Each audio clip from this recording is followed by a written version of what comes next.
Where does one thing end and another thing begin? Where does the horizon end and the sea begin?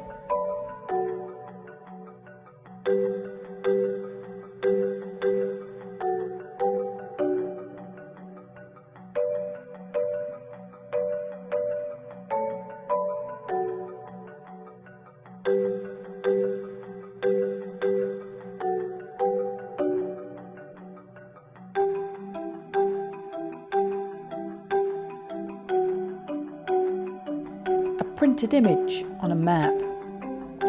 Looked at from the skies, it is one thing. From the ground, quite another.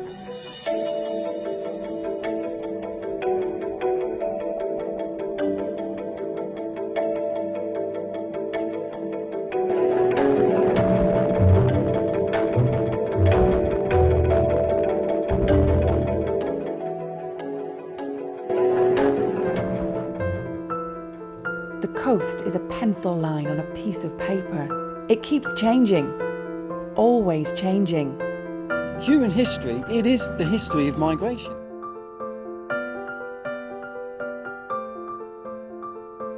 The main reason why people migrate are economics, and it starts off in the region where they are. If there's a change in the economy. Human history, it is the history of migration. And particularly if they feel that there's a kind of restriction of the economic opportunities that they have.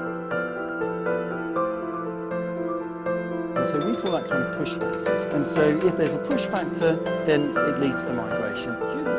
Historically, the south coast has always been the closest bit, of course, to the continent. It's our meeting point with Europe. It wasn't just Human history, it is the history of migration. change in our life, and we decided to change something in our life. Human history, it is the history of migration. They're not the poorest, but they're not the richest. They're the people being displaced by the changes in the economy.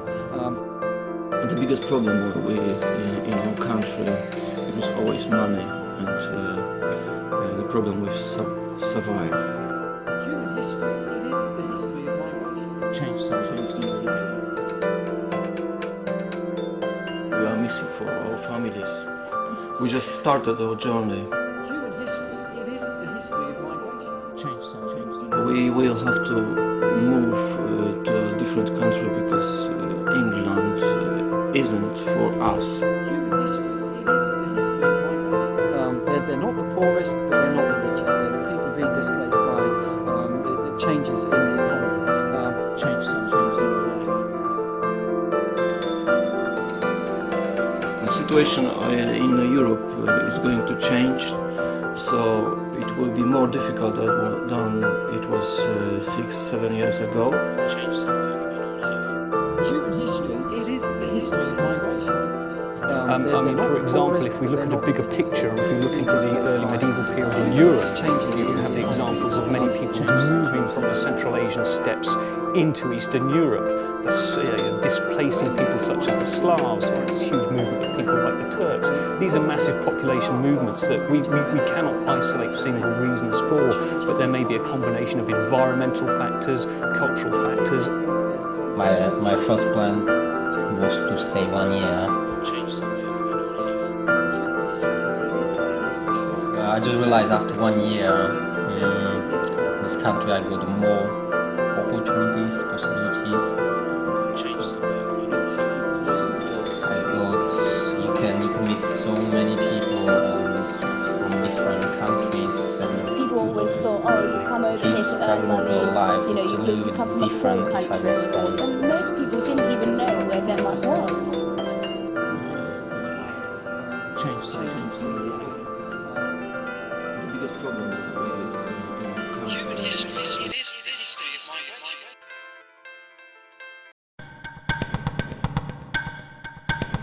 And the British Navy, the Royal Navy, develops at a very, very early stage to guarantee the security of our coastlines. And we don't see any more successive waves of invaders as we come into the 20th century, for example. Our invaders are mainly aerial during the First and Second World Wars in particular. But after afterwards, and during the sort of period post-war, our seas become important again, where in the post-war context we have new Britons arriving from the British Empire and contributing. On the night of September the 7th, 1940, the German Air Force began the aerial bombings of ports and cities around the British coast. For 76 nights, London, Southampton, Portsmouth, Plymouth, Brighton, Glasgow and Hull were relentlessly bombed. The aim was to destroy shipping and starve the population of the inland industrial cities, which were bombed as well.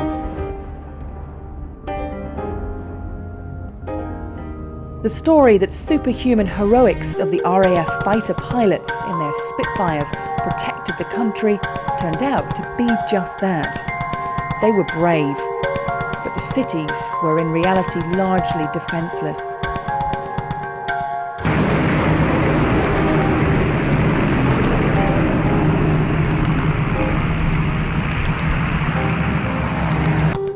More violence was unleashed in the 76 nights of the Blitz than in the whole of human history up until that point. Southampton alone was subjected to 1,500 alarms.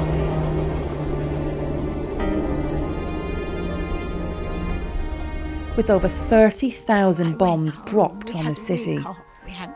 The glow of the firestorm created by continuous bombing could be seen as far away as Cherbourg. My friend lived round the corner in Shardlow's Road, and she said, come and visit me. So I said, of course I will.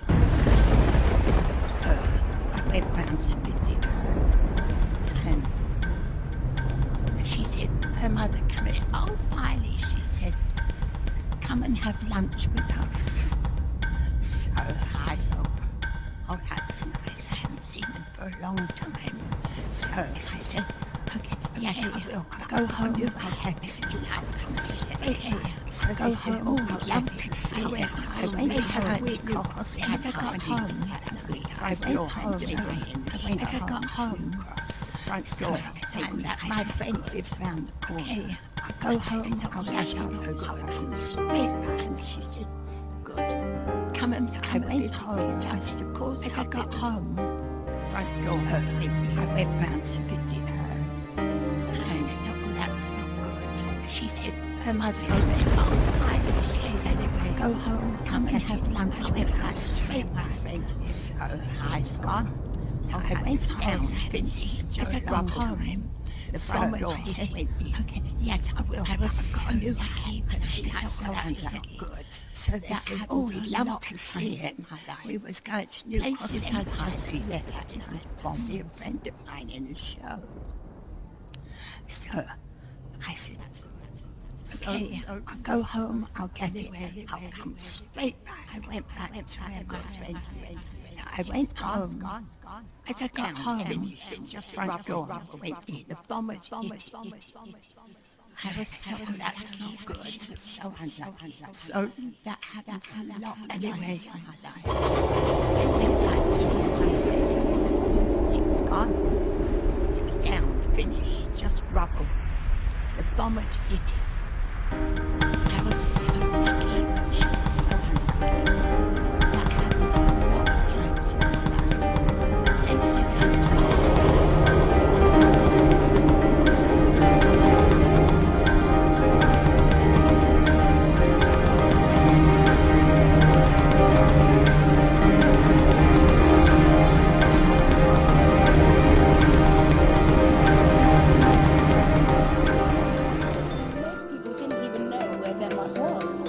During the prehistoric period, we have no insight into migrations of people, why people moved.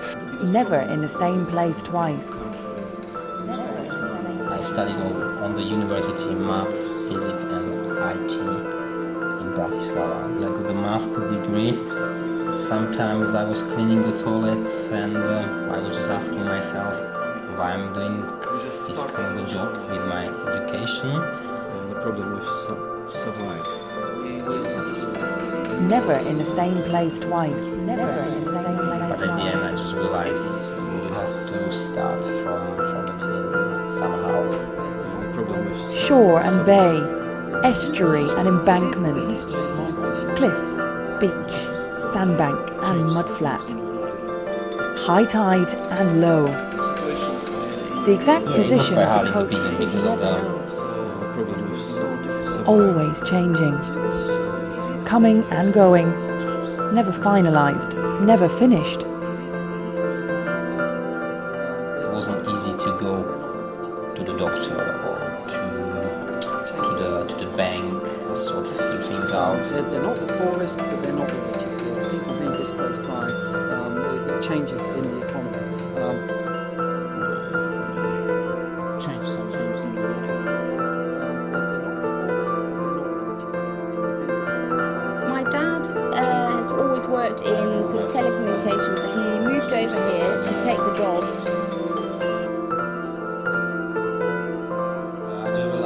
Still had the same kind of things in Denmark. It was an opportunity that he couldn't say no to.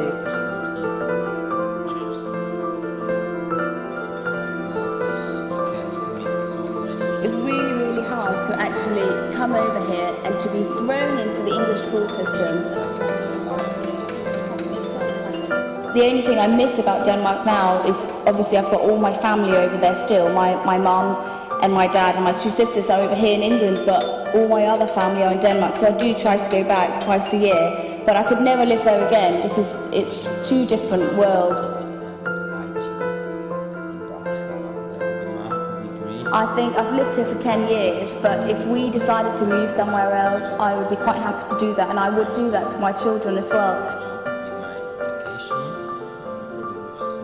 You would also get people leaving because of famines. People displaced by modernisation and seeking opportunities in industry. When they were back in Togo, my dad was almost involved in that whole political, you know, how there's dictatorship and such. And my granddad was the mayor of the city, and he had his house burned down, and there was like really political issues. And my uncle almost got killed. My uncle got almost killed. My granddad got almost killed in this as well. And all of that because they were the people that were fighting for the change in this country. And people just tell us they were the people that were fighting for the change in this country. To the point where my dad even refuses to come. And sometimes things happen to you where no one can understand, and no one will be able to understand you because they've never gone through anything similar as you. So most of the time I still have to remain quiet. I still have to put that cage, like that barrier in front of myself and other people and be like, right, there's my space, there's your space. We can never ever breach it and stuff. So yeah, it's always gonna be like that. So I mean, it's never gonna change, is it?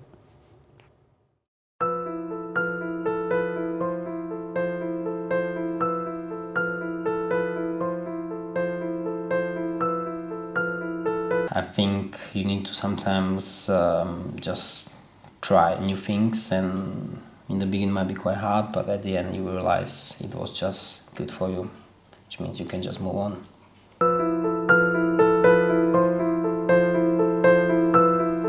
The family over there still. My mum and my dad and my two sisters are over here in England, but all my other family are in Denmark, so I do try to go back twice a year, but I could never live there again because it's two different worlds.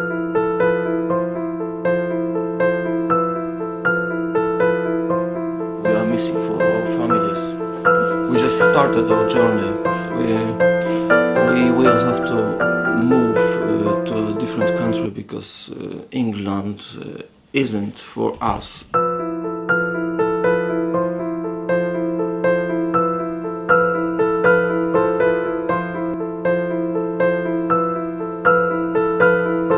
Wherever you're looking at, whichever period you're looking at, whichever city or town you're looking at along the south coast, you're always going to find there's in-migration and there's out-migration, and there are going to be peaks and troughs, but it's never going to stop, it's never going to end.